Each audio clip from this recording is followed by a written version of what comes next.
Prescribed it to me. I don't care what they prescribe. They shouldn't be doing it. They stopped it. They've taken it completely off the market. They stopped making oxycodone. Up to 6 months in jail and or $2,000 fine. We're going to do probable cause. You have the right to remain silent. Anything you say can or will be used against you. You have the right to have an attorney present if you cannot afford one. One will be appointed to you, sir. On September 6, 2024, officers observed the defendant's vehicle run a red light near. All right, pause right there. This is where things get real. He's facing up to 6 months in jail for a DWI, and notice how calm and procedural it all sounds. But here's what most people don't realize. The probable cause phase is critical. If the stop or arrest wasn't legally justified, everything after that can fall apart. The red light, the driving behavior, the field sobriety tests, that's the foundation. If that cracks, the case cracks. So the real question is, did the officers do everything by the book? 25200 Interstate Highway 10 in Harris County, Texas. Traffic stop was initiated. Defendant's vehicle drove approximately a quarter mile before stopping. The defendant exited the driver's side of the vehicle, and the vehicle appeared to be in reverse as it moved backwards, almost striking the police vehicle. The defendant walked around to the front of his vehicle and began urinating. The defendant stated he was driving home from hanging out with friends. Okay, this just escalated fast. Running a red light, almost reversing into a patrol car, urinating in front of officers, and then admitting to taking oxycodone and Valium? That combination alone raises major red flags. Legally speaking, you don't have to be drunk on alcohol to get a DWI. Prescription meds absolutely count if they impair your ability to drive. And here's the twist. He consented to a blood draw. That toxicology report? That's going to be the silent heavyweight in this case. What do you think, honest medical issue or reckless decision-making? And the officer observed a strong odor of alcoholic beverage and slurred speech. The defendant stated he had taken oxycodone and Valium, which were prescribed to him for back surgery and injury. Standard field sobriety tests were administered. HGN 6 out of 6, walk and turn 2 out of 8. The one-leg stand was not completed due to D not understanding the instructions. Defendant was read DIC and consented to blood. Defendant stated he doesn't usually take pills because he passes out. Defendant was identified with his Texas driver's license. So you said that the pills were because of back surgery? Yes, I have a thin spinal Defendant cord. told the officer they were prescribed for a back. When was the back surgery? What year?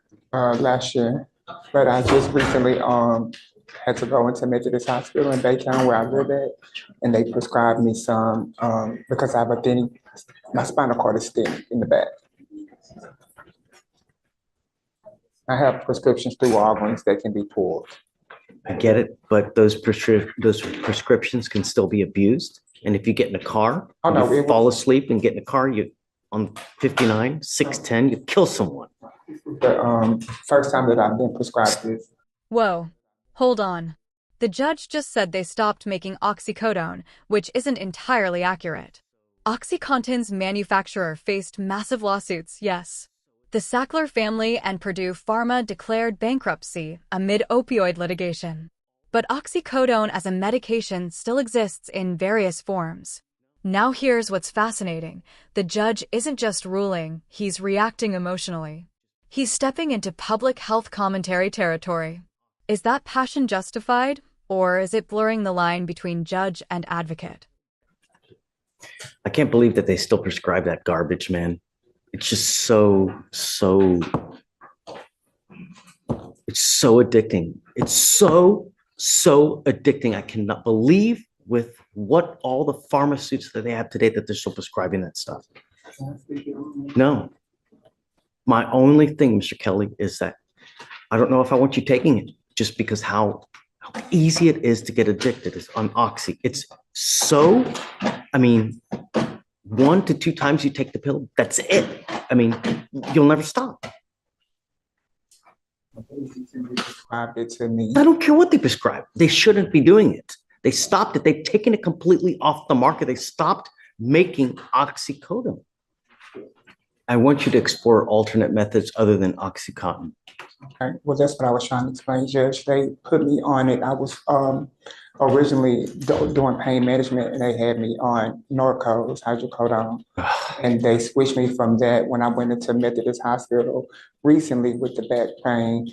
This is no longer just a DWI hearing. This has turned into a full-on opioid crisis monologue. And while the devastation from opioids is absolutely real, here's the legal tension. Should a bond hearing focus this heavily on broader pharmaceutical history, or should it stick strictly to this defendant's conduct?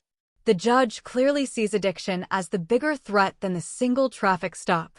But is he sentencing the man in front of him, or the epidemic behind him?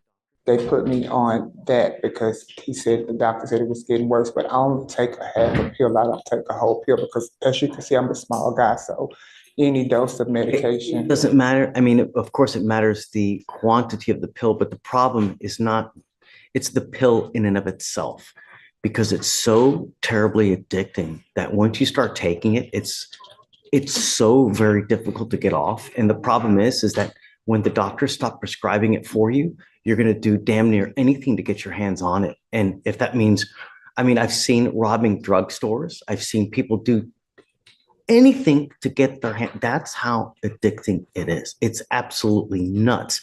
And the amount of people since its inception that have died from Oxy, that's why the family that used to be worth billions of dollars, has now declared bankruptcy because they've gotten sued so many times. Oxy has now been discontinued as a production. They don't make it. So that's why I'm telling them prescribed that they're still, I'm just surprised that they're still, prescribing it, because they shouldn't.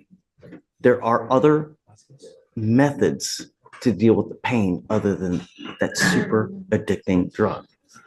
And what do you do for a living, Mr. Kelly? I'm disabled. Do you have an income? Yes, I do. What is your income? 1,000 a month. I'm going to appoint your lawyer today. So my family's gonna hire one. My mother's here in court. She's already agreed to. What do you mean your mother's still in court? She's here in court. She's agreed to help me buy Come up, ma'am.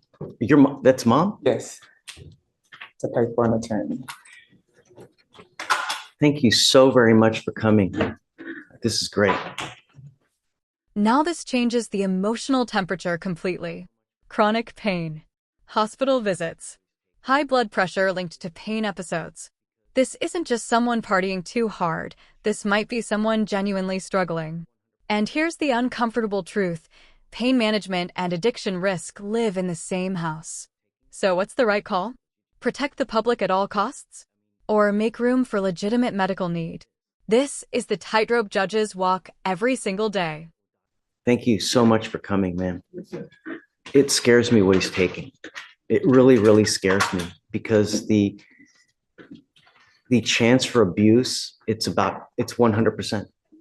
They're so strong. They're so potent, the pills, that once you start taking it, it's like Pringles. You just can't stop, I mean, that's how incredibly addicting it is. And they stopped making it because of all the people that were dying because of the abuse that the people used to abuse it so bad that, I mean, they were dropping left and right. The problem is that you start taking it and you build up a crazy tolerance to it, right? So what you do, you keep taking it, you keep taking it. And at some point you will put your lungs to sleep, right? Not knowing it, you didn't intend it, but you put your body to sleep and you just never wake up, because it's so powerful, and you develop such a craving, such a madness to have it. You're just going to keep taking it, and you put yourself to sleep. I've seen it time and again, over and over and over. So this family that was worth billions is now bankrupt, because I don't know how to go forward, because I want him to stop and I don't want him to take it. But at some point, I also want him to be able to deal with the pain and the management of that pain. But there's got to be another way. He just recently went to Methodist Hospital because his blood pressure was high. And when the blood pressure go high, they know that he's in pain. So he has chronic pain, and when his blood pressure goes high, they know that he's in pain. He just recently went to Methodist. We live in Baytown. An ankle monitor, and the judge is paying for it himself. That's unusual. This isn't punishment yet. This is bond conditioning. He's essentially saying, I'm not waiting for tragedy. And notice the framing. A car becomes a 4,000-pound projectile. That's powerful language. The judge is laser focused on public safety. But here's the final question. Is this proactive protection, or is it overreach before a conviction? Because remember, legally, he's still presumed innocent. He just recently went there. Actually, the night after he got out of jail. We have to explore another way. I have to. I'm gonna test you like crazy. I'm telling you now, I'm going to test you like crazy. And I see that you continue to take opiates. Well, I haven't taken it since the night that I was arrested. I haven't taken it anymore. So I can appoint you a lawyer today if you'd like me to do that, ma'am. No, we don't get one. Okay. Bassey. That's his first name, Bassey. What's his last name? No, that's fine. If you want, like I said, I'm willing to give you a free lawyer today, or you can go hire one. It's up to you guys. But Mr. Kelly, do you have a Texas driver license? Do you have a liability insurance in your name? Yes, I do. Okay, can you run his license, please, for me? Yes, Your Honor. Okay. And I have the. I'm going to tell you, I don't know if I want you driving if you're taking Oxy. I'm going to tell you now, because it scares me too much that you're going to abuse it, and the same thing's going to happen that happened now. So if you're going to take it, I'm not going to let you drive. We have to help one another, because I'm actually living with him because I have. Sometimes I want to the doctor myself next week because I've been kind of forgetting and feel like I need help. So we helping one another. He helps me a lot. I don't cook anymore, so he helps me cook, and we just kind of helping each other. So, Mr. Kelly, I'm ordering you not to consume alcohol, illegal drugs, unprescribed controlled medication. I want to know I'm going to put an ankle monitor on him so I know that he's not consuming alcohol, because if he's taking Oxy or taking any kind of painkillers like that, alcohol just makes it so crazy worse. I want to know at the minimum that you're not consuming alcohol. I'm going to put a monitor on your ankle so I know that you're not consuming. I'm going to pay for it for you, so it's nothing out of your pocket. But it scares me what you're doing. I'm telling you now, it scares me. And it scares me even more that you have access to a 4,000-pound projectile that if you fall asleep, you're going to kill someone. And that's what we don't want to happen. I don't want that blood on my hands. And it's just, Oxy's so powerful that even an eighth of a pill will intoxicate you. Get on finding a lawyer quick, because there's a lot of timing requirements with your license. Don't wait. If you are really going to hire a lawyer, you need to get on it quick. Don't wait, because you're only hurting yourself. Okay. Be careful. Like I said, there's got to be an alternate way, and I want to explore that. You have any questions, guys? Okay. Mr. Kelly, be careful. I'm not going to put up with it. I'm telling you now, if I test you and you're testing positive, it's only one thing's going to happen.